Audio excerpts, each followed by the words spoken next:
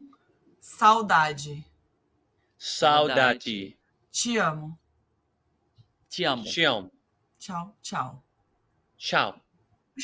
Tchau. Ok, agora try fast. Nós estávamos